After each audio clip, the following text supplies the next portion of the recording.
ಯಾರಿಗೂ ಗೊತ್ತಿಲ್ಲ. Security guard ಅವ್ರು ಬೆಳಗ್ಗೆ 6 ಗಂಟೆ 7 ಗಂಟೆಗೆ ಮನೆ ಬಿಟ್ಬಿಡೋರು. ಹುಡುಗಿ ಕೆಲಸ ಮಾಡ್ತಿರೋ ಜಾಗ ಗೊತ್ತಾಗಿದೆ ನಮಗೆ. ಸೊ ಆ ಹುಡುಗಿ ಎಷ್ಟೊತ್ತಿಗೆ ಕೆಲಸ ಬಿಟ್ಟು ಎಷ್ಟೊತ್ತಿಗೆ ಮನೆಗೆ ಹೋಗ್ತಾ ಇದ್ದಾರೆ. ಇವಾಗ ಅವ್ರ ಡೈಲಿ ಆಕ್ಟಿವಿಟಿನ ನೀವು ದೂರದಲ್ಲಿ ನಿಂತ್ಕೊಂಡು ಅಬ್ಸರ್ವ್ ಮಾಡ್ತೀರಾ? ಅಂದ್ರೆ ಒಬ್ರು ಕೆಲಸಕ್ಕೆ ಇವಾಗ ಅದು ಬಂದು ಏನಾಗಿತ್ತಂದ್ರೆ ಇವಾಗ ಮಿಸ್ಸಿಂಗ್ ಕೇಸ್ ಆಗಿರೋದು. ಇವಾಗ ಆ ಹುಡುಗಿ ನಮ್ಮ ಕಣ್ ಮುಂದೆಯಿಂದ ಎಸ್ಕೇಪ್ ಆಗ್ಬಿಟ್ರೆ ಮುಗಿದೋಯ್ತು. ಅದು ತಿರ್ಗಾ ಸಿಗ್ತಾರಾ ಇಲ್ವಾ ಅನ್ನೋದು ನಮಗೆ ಗೊತ್ತಿಲ್ಲ. ಒಂದು ಇಂಟು ಪ್ಲಸ್ ಇನ್ನೊಂದೇನಂದರೆ ಇವಾಗ ಆ ಹುಡುಗಿ ಆಚೆ ಬಂದ್ಬಿಟ್ರು. ಆ ಹುಡುಗಿ ಕಣ್ಮುಂದೆ ಇದ್ದಾರೆ. ಆದರೆ ನಾವು ಇವ್ರನ್ನ ಹಿಡಿದ್ರೆ ಇವ್ರ ಜೊತೆ ಯಾರು ಬಂದಿದ್ರು ಅವ್ರನ್ನ ಹಿಡಿಯೋಕ್ಕಾಗಲ್ಲ. ಅವ್ರಿಗೆ ಇನ್ಫಾರ್ಮೇಶನ್ ಪಾಸ್ ಆಗ್ಬಿಡುತ್ತೆ, ಅವರು ಎಸ್ಕೇಪ್ ಆಗ್ಬಿಡ್ತಾರೆ. ಸೊ ನೀವು ದೂರದಲ್ಲಿ ನಿಂತ್ಕೊಂಡೆ ಅಬ್ಸರ್ವ್ ವೆಯ್ಟ್ ಮಾಡಿದ್ವಿ, ಅಬ್ಸರ್ವೇಷನ್. ಅವರು ಕೆಲಸ ಮುಗೀತು, ಅಂಗಡಿ ಮುಚ್ಚಿಬಿಟ್ರು, 9 ಗಂಟೆಗೆ ಎಲ್ಲ ಆಚೆ ಹೋಗ್ಬಿಟ್ರು. ಈ ಹುಡುಗಿ ಹಿಂದೆ ಹೋಗ್ತಾ ಇದ್ದಾರೆ, ನಮ್ಮ ಫೀಮೇಲ್ ಇನ್ವೆಸ್ಟಿಗೇಟರ್ ಹಿಂದೆ ಹೋಗ್ತಾ ಇದ್ದಾರೆ. ಸೊ ಅವರು ಯಾವ ಮನೆಗೆ ಹೋಗ್ತಾ ಇದ್ದಾರೆ ಅಂತ ಗೊತ್ತಾಯಿತು. ಆ ಮನೆ ಮುಂದೆ ನಾವು ವೆಯ್ಟ್ ಮಾಡಬೇಕು, ನಮ್ಗೆ ಆಪ್ಷನ್ ಇರೋದು ಅದು ಮುಂದೆ. ನಾವು ಪೊಲೀಸವ್ರಿಗೆ ಇನ್ಫಾರ್ಮೇಷನ್ ಮಾಡಿದ್ದೀವಿ, ಅವ್ರು ಬರ್ತಾ ಇದ್ದಾರೆ. ಆದರೆ ನಮಗೆ ಅವ್ರ ಮನೆ ಅಡ್ರೆಸ್ಸಲ್ಲಿ ಅವನು ಇದಾನ ಇಲ್ವಾ, ಇವ್ರು ಒಬ್ಬರೇ ಇದ್ದಾರೆ ಅಂತ ನಮಗೆ ಗೊತ್ತಿಲ್ಲ. ಸೊ ಅವ್ರಿಗೆ ನಾವು ವೆಯ್ಟ್ ಮಾಡ್ತಾ ಇದ್ವಿ. ಆವಾಗ ಇವನು ಬಂದ, ನೈಟು 2:30ಗೆ ಬಂದ. ಸೊ 2:30ಗೆ ಬಂದಾಗ ಇವನು ಶಿಫ್ಟು ನೈಟ್ ಶಿಫ್ಟು. ಸೊ ಇವನು ನೈಟ್ ಶಿಫ್ಟಿಗೆ ಬಂದು ಮುಗಿಸ್ಕೊಂಡು ಬಂದಿದ್ದಾನೆ. ಸೊ ಇವ್ರ ಮನೇಲಿದ್ದರು, ಮನೆ ಗೊತ್ತಾಗಿದೆ ನಮಗೆ. ಇವಾಗ ಪೊಲೀಸವ್ರು ಬಂದರು. ಪೊಲೀಸವ್ರು ಏಕ್ದಮ್ ಬಂದಾಗ ನಾವು ಸರ್ಚಿಂಗ್ ಮಾಡಿ ಬೆಳಗ್ಗೆ ಇದು ಮಾಡಬೇಕು. ನಾವು ಬೆಳಗ್ಗೆ 5:30ಗೆ ಚೆಕ್ ಮಾಡ್ಬೇಕಂದ್ರೆ ಅವ್ರು ಇರಲ್ಲ ಅಂತ ನಮಗೆ ಗೊತ್ತಾಯಿತು. ಅಂದರೆ ಬೆಳಗ್ಗೆನೇ ಎದ್ದು ಹೋಗ್ತಾರೆ ಅಂತ, ಬೆಳಗ್ಗೆ ಹೋಗ್ಬಿಡ್ತಾರೆ ಕೆಲಸಕ್ಕೆ ಅಂತ. ಅವರು ನಾವೇನು ಮಾಡಿದ್ವಿ, ಅವ್ರು ಮಧ್ಯಾಹ್ನ ಮೇಲೆ ಹೋಗ್ಬೋದು ಅಂತ. ಆದರೆ ಇವ್ರು ಬೆಳಗ್ಗೆ ಅವ್ರು ಕೆಲಸಕ್ಕೆ ಹೋಗ್ಬಿಡ್ತಾನೆ. ಅವ್ನು ಎಲ್ಲಿ ಹೋಗ್ಬಿಟ್ಟು ಎಷ್ಟೊತ್ತಿಗೆ ಮಧ್ಯಾಹ್ನ ಇರೋ ಕೆಲಸಕ್ಕೆ ಬೆಳಗ್ಗೆ ಹೋಗ್ಬಿಡ್ತಾನೆ. ಸರ್ ಅವರು ಈ ಕೆಲಸ ಎಲ್ಲ ಮಾಡ್ತಿದ್ದು ಸೆಟಲ್ ಆಗಿದ್ದು ಬೆಂಗಳೂರಲ್ಲಿ ಸೆಟಲ್ ಆಗಿದ್ರು. ಮದುವೆ ಏನಾದರೂ ಆಗಿದ್ರಾ? ಮದುವೆ ಆಗಿದ್ರು ಅಂತ ಹೇಳ್ತಾ ಇದ್ದಾರೆ. ಅಂದರೆ ಅದು ಪ್ರೂಫ್ ಏನೂ ಇದ್ದಿಲ್ಲ. ಅಂದರೆ ಲಿವಿಂಗ್ ಟುಗೆದರ್ ಥರನೇ ಇದ್ದಿದ್ದಾರೆ. ಆದರೆ ಅದು ಬಂದು ಮೇಜರ್ ಆಗಿದ್ರೆ ಅದು ಕೇಸ್ ಬೇರೆ ಥರ ಆಗಿರೋದು. ಮೈನರ್ ಆಗಿರೋದ್ರಿಂದ ಇದು ಕಿಡ್ನಾಪಿಂಗ್ ಕೇಸೇ ಆಗ್ಬಿಡುತ್ತೆ. ಸೊ ಇದರಲ್ಲಿ ಏನಾಯಿತು, ಇವಾಗ ಆ ಹುಡುಗಿನ ಸೇಫ್ ಗಾರ್ಡ್ ಫಸ್ಟ್ ಮಾಡಬೇಕು ಅಂತ ಗೊತ್ತಾಯಿತು. ಸೊ ಯಾವಾಗ ಆ ಹುಡುಗಿ ಬಂದು ನಾವು ತಿರ್ಗಾ ಕೆಲಸ ಮಾಡೋಕ್ಕೆ ಬಿಟ್ವಿ, ಯಾವಾಗ ಇವ್ರು ಸಾಯಂಕಾಲ ತಿರ್ಗಾ ಬೆಳಗ್ಗೆ ಮಾರನೇ ದಿವಸ ಬೆಳಗ್ಗೆ ಆ ಹುಡುಗಿ ತಿರ್ಗಾ ಅದೇ ಥರ ರೂಟೀನ್ ಡ್ಯೂಟಿಗೆ ಹೋದ್ಲು. ಸೊ ನಮಗೇನಂದರೆ ಇವ್ರ ಜೊತೆ ಯಾರ್ಯಾರು ಇನ್ವಾಲ್ವ್ಮೆಂಟ್ ಇದೆ ಅಂತ ಗೊತ್ತಾಗಬೇಕಾಗಿತ್ತು. ಏನಕ್ಕೆ ಇವಾಗ ನಾವು ಕೇಸ್ ಮಾಡಿದಾಗ ಒಬ್ಬರಿಂದ ಅವರು ಯಾರು ಬಂದಿರಲ್ಲ, ಜೊತೆಗೆ ಯಾರಾದರೆ ಇನ್ಫಾರ್ಮೇಷನ್ ಲೀಕ್ ಮಾಡಿರ್ತಾರೆ, ಅವ್ರ ಜೊತೆ ಇರ್ತಾರೆ. ಫ್ರೆಂಡ್ಸ್ ಅದು ಯಾರು ಏನಕ್ಕೆ ಅವರು ಇದು ಮಾಡಿದ್ದಾರೆ, ಅವ್ರಿಗೆ ನಾಲೆಜ್ ಗೊತ್ತಿದೆಯಾ ಇಲ್ವೋ ಅಂತ ನಮಗೆ ಗೊತ್ತಾಗಬೇಕಾಯ್ತು. ಸೊ ಆ ಥರ ಪರಿಚಯ ಮಾಡಿರೋದಾಗ ಗೊತ್ತಾಯಿತು.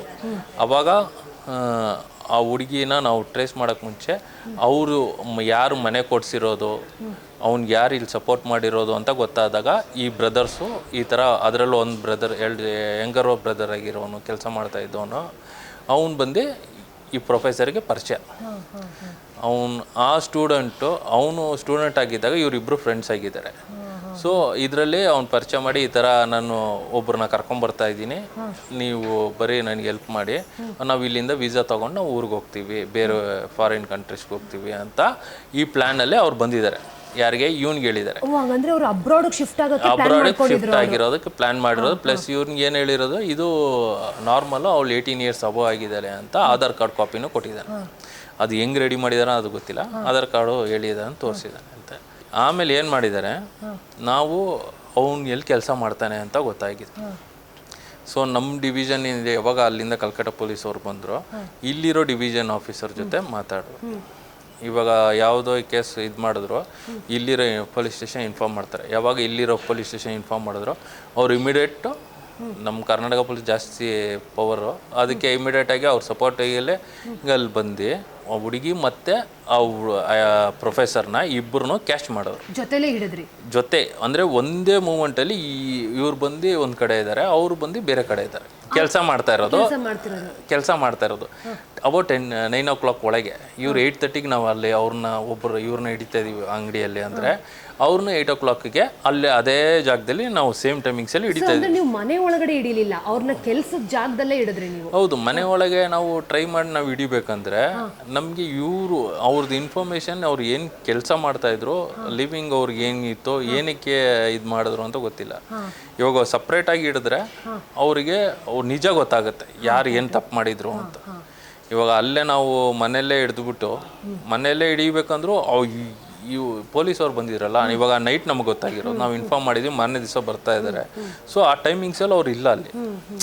ಡೈರೆಕ್ಟಾಗಿ ಮನೆಗೆ ಹೋಗಿದ್ರೆ ಇವ್ರು ಬರೋದಕ್ಕೆ ಅಲ್ಲಿ ಬರೋದಕ್ಕೆ ನಾವು ಪರ್ಮಿಷನ್ ಲೆಟರ್ ಎಲ್ಲ ತಗೊಬೇಕು. ಸೊ ಇವಾಗ ನಾವು ಅದುವರೆಗೂ ಆ ನೈಟ್ ಡ್ಯೂಟಿ ಅವರು ಬೆಳಗ್ಗೆ ಎದ್ದು ಹೋಗೋವರೆಗೂ ಅಲ್ಲಿ ಇರಲೇಬೇಕು. ಇದೇನಾಗಿದೆ ಅಂದರೆ ಇವಾಗ ನೈಟ್ ಅವ್ರು ಕೆಲಸ ಮಾಡಿದ್ದಾರೆ, ಇವಾಗ ಅವ್ರು ಬಂದು ಮಲ್ಕೊಂಡ್ರು, ನಾವು ಅಬ್ಸರ್ವೇಷನಲ್ಲಿ ಇರಬೇಕು ಬೆಳಗ್ಗೆ ಗಂಟ.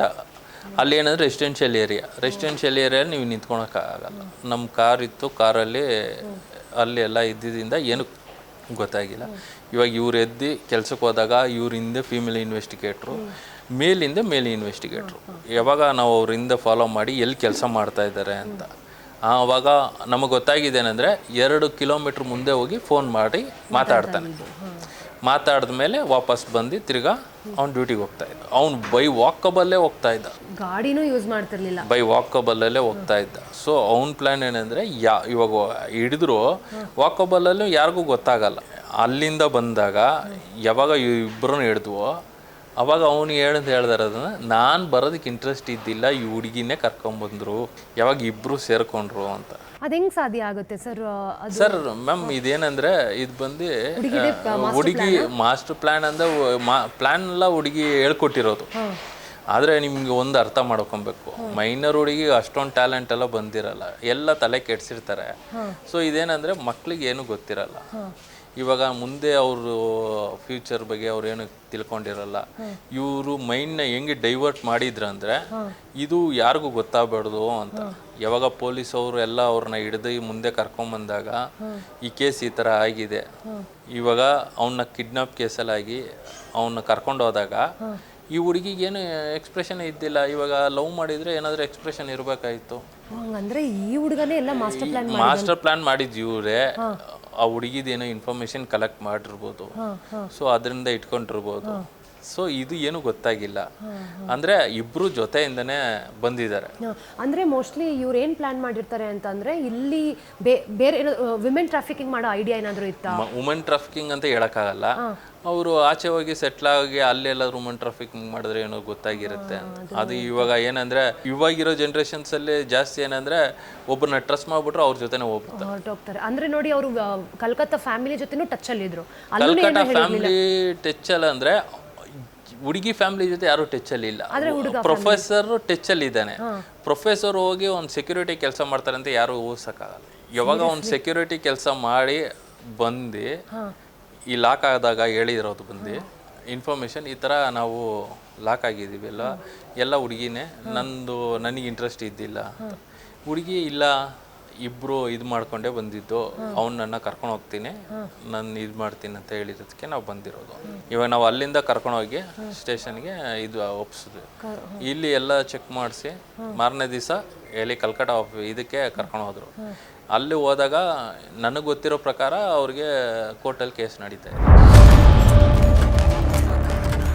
ಸೀರಿಯಸ್ಲಿ ವಾ, ಅಲ್ಲ ಯಾವ ಲೆವೆಲಲ್ಲಿ ಇವರೊಂದು ಯೋಚನೆ ಮಾಡಿ ಮಾಸ್ಟರ್ ಪ್ಲಾನ್ ಮಾಡಿ ಹಿಂಗೆಲ್ಲ ಕರ್ಕೊಂಡು ಬರ್ತಾರೆ. ಮಾಸ್ಟರ್ ಪ್ಲಾನ್ ಅಂದರೆ ಎಲ್ಲ ಟೆಕ್ನಿಕಲ್ ಆಗಿ ಆಸ್ಪೆಕ್ಟ್ಸ್ ಗೊತ್ತಿರುತ್ತೆ. ಅಲ್ಲ ನಿಮಗೇನೆ 45 ಡೇಸ್ ಹಿಡಿದಿದೆ ಅಂತಂದರೆ ಈ ನಾರ್ಮಲ್ ಯಾರೂ ಅದು ಕಂಡಿಡಿಯೋಕ್ಕೆ ಆಗ್ತಿರ್ಲಿಲ್ಲ ಸರ್. ಇವಾಗ ಒಬ್ಬರ ಬಗ್ಗೆ ನಾವು ತಿಳ್ಕೊಬೇಕಂದ್ರೆ ಅವರು ಇವಾಗ ಮಕ್ಕಳು ಇವಾಗ ನಮ್ಮ ಜೊತೆ ಇದ್ದಾರೆ, ಪೇರೆಂಟ್ಸಲ್ಲಿ ಇದ್ದಾರೆ ಅಂದರೆ ಅವ್ರ ಬಗ್ಗೆ ಅಬ್ಸರ್ವೇಷನ್ಸ್ ನಾವು ಇರಬೇಕು. ಎಕ್ಸಾಕ್ಟ್ಲಿ ಯಾರು ಇಟ್ಟಿರಲ್ಲ. ಇವಾಗ ಏನಂದರೆ ಇವಾಗ ಈ ಫಾಸ್ಟ್ ಜನ್ರೇಷನ್, ಇವಾಗಿರೋ ಜನ್ರೇಷನ್ ತುಂಬ ಫಾಸ್ಟ್ ಇದೆ. ಸೊ ಅದರಿಂದ ಏನಂದರೆ ಯಾರು ಏನು ಕೆಲಸ ಮಾಡ್ತಾ ಇದ್ದಾರೆ ಅವ್ರಿಗೆ ಫುರ್ಸೋತ್ ಸಿಗಲ್ಲ. ಅವ್ರಿಗೆ ಅದು ಟೈಮಿಂಗು ಕೊಡೋಕ್ಕಾಗ್ತಾ ಇರಲ್ಲ. ಇವಾಗ ಮನೇಲಿರೋರು ಮಕ್ಳು ಏನು ಮಾಡ್ತಾ ಇದ್ದಾರೆ ಅನ್ನೋದಕ್ಕೆ ಇವಾಗ ತುಂಬ ಥರ ಬಂದಿದೆ, ಅದರಲ್ಲಿ ಇಟ್ಕೊಂಡು ಚೆಕ್ ಮಾಡ್ಕೊತಾ ಇರ್ತಾರೆ.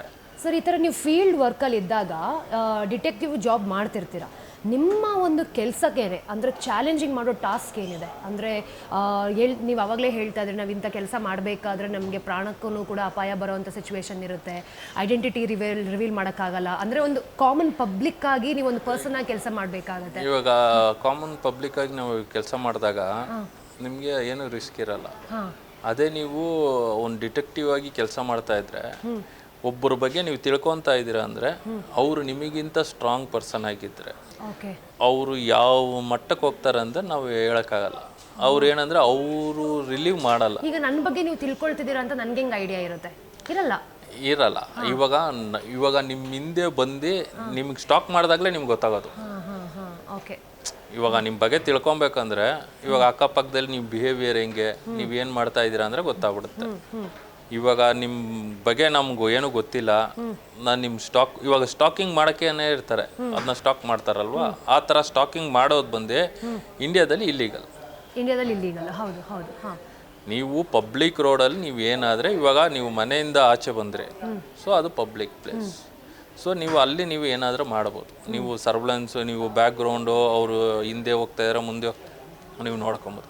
ಆದರೆ ಯಾವಾಗವರೆಗೂ ನಿಮಗೆ ಗೊತ್ತಿಲ್ವೋ, ನನಗೆ ಗೊತ್ತಾಗಂಗೆ ಯಾರು ಸ್ಟಾಕ್ ಮಾಡಿದ್ರೆ ಅದು ಬಂದು ನಿಮಗೆ ನೀವು ಕಂಪ್ಲೇಂಟ್ ರೈಸ್ ಮಾಡ್ಬೋದು.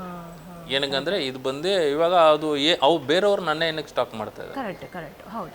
ನಮ್ಮ ಬಗ್ಗೆ ತಿಳ್ಕೊಂಬಾಗ ಡೈರೆಕ್ಟ್ ಇವಾಗ ತಪ್ಪು ಯಾರು ಮಾಡ್ತಾ ಇರ್ತಾನೆ ಅವನು ಮೈಂಡಲ್ಲಿ ಇಟ್ಕೊಂಡಿರ್ತಾನೆ. ತಪ್ಪು ಯಾರು ಮಾಡಲ್ವೋ ಅವ್ರು ನಾರ್ಮಲ್ ಆಗಿ ಇರ್ತಾರೆ. ಇವಾಗ ನಮ್ಮ ಹಿಂದೆ ಯಾರು ಬಂದ್ರೆ ಏನು ಮಾಡಿದ್ರು ಓಕೆ ನಾನು ಮಾಡ್ತಾ ಇರೋದು ಕರೆಕ್ಟ್ ಕೆಲಸ, ನನಗೇನು ಭಯ ಅಂತಾರೆ. ತಪ್ಪು ಮಾಡದೇ ಇರೋರು ರಾಜಾರೋಷವಾಗಿ ನಡ್ಕೊಂಡು ಹೋಗ್ತಾರೆ. ಅದೇ ತಪ್ಪು ಮಾಡ್ತಾ ಇರೋರು ಏನಂದ್ರೆ 24 ಗಂಟೆ ಭಯದಲ್ಲೇ ಇರ್ತಾನೆ. ಅವರು ಅಬ್ಸರ್ವೇಷನ್ ಇರ್ತಾರೆ, ನಾನು ತಪ್ಪು ಮಾಡ್ತಾ ಇರೋ ತಪ್ಪು ಎಲ್ಲಾದ್ರೂ ಗೊತ್ತಾಗತ್ತಾ, ನನ್ನಿಂದ ಯಾರು ಇರ್ತಾರೆ, ಮುಂದೆ ಯಾರು ಇರ್ತಾರೆ ಯೋಚನೆ ಮಾಡಿ.